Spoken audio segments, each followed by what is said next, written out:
G'day and welcome to the show. Have you ever sat by a creek and just soaked up the tranquility and sounds of nature? I'm sure most of us have, but with our busy lives it's an experience that we have all too seldom these days. Yet as Australians we are blessed with some of the most beautiful and pristine creeks in the world, and it's well worth the effort to get out and see them. For me, the highlight of any day by a river is not fishing or bird watching, but catching a glimpse of a turtle basking on a log. That symbolises the essence of a river. Unfortunately, fleeting is the word that best describes most people's encounters with turtles in the wild, and with good reason. Turtles are vulnerable out of the water, and they know it. Luckily, we have some fascinating species well suited to captivity that can add the final touch to your backyard pond or indoor tank, and will not disappear every time you lay eyes on them. We paid a visit to Michael Frith at his home west of Sydney to ask him about his passion for keeping turtles. I started keeping turtles in the 1970s when I was a young boy. Like most boys, I had a bit of an interest in animals and had collected a few, and for some reason I really haven't lost that interest in them. So I've been collecting and looking after turtles for many years now.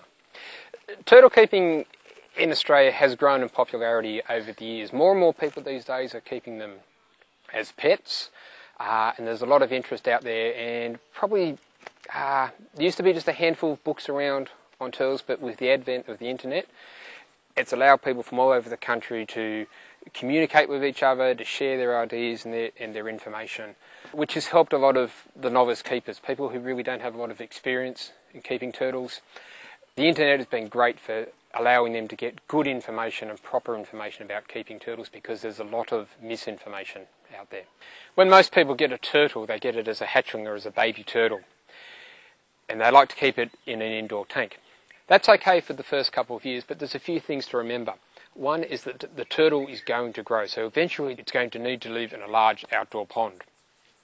Another important thing to remember is access to UV light. Not only do you need a proper UV light above the turtle so that when it comes out on its dock within the tank it can get access to UV, but it also needs access to real sunlight outdoors several times a week. When you put your turtle outdoors, I always advise to put it into a tub, maybe on a bit of an angle with some water in it. Also some shade. That way the turtle can get into the sun, it can get into the water, it can get into the shade, and it won't overheat. It's very important when you have your turtle outside that you make sure it cannot overheat. You may need to also put some sort of protective wire covering over the top to stop the local animals coming and taking your turtle. Depending on where you live in Australia, depends on which species of turtles are available to you. On the east coast of Australia, the eastern snake-necked turtle is quite common or readily available. Also, Murray River turtles and Crefts turtles are fairly easy to get hold of as well. On the other side, over in Western Australia, there are different species of turtles available. One of them is Steindachnerai, or the dinner plate turtle.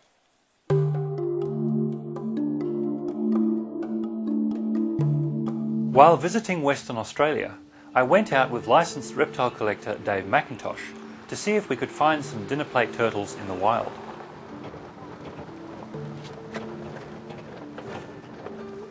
One of the easier ways to collect turtles is to spotlight for them at night. After hours of searching one of the local creeks, assisted by Dave's sons, we came across a beautiful orange hatchling. Oh, look at that, Dad. Turtle. What do you think of that? Cool. You want to keep it? Cool, rule. Awesome. Do you know how old that would be, Jake? Yeah, 3 months old. So what are you going to call him, Jake? Henry. Henry. Sounds a good name for a turtle. Next day we continued the search, and dragging a prawn net through this muddy waterhole produced another 8 babies. They immediately started feeding on frozen mussels. Dinner plate turtles are naturally tame, and this billabong had a population of adults that came over for a feed. Turtles can make quite good pets if you get your setup right for them. Once you've done that, if you maintain it, things pretty much look after themselves. Turtles are quite easy to breed in captivity if you set up the right conditions for them. Once you do that, if they're at breeding age, then they'll normally quite happily breed. But from time to time, turtles can have problems passing their eggs. One of the main reasons for this is stress, and it could be something like an accident where the turtle has been injured in some way, often in the wild. The female is too stressed to actually pass the egg. So in those situations, you need to actually induce the turtle. So we give her a shot of oxytocin and give her some calcium and put her into a nice warm tank.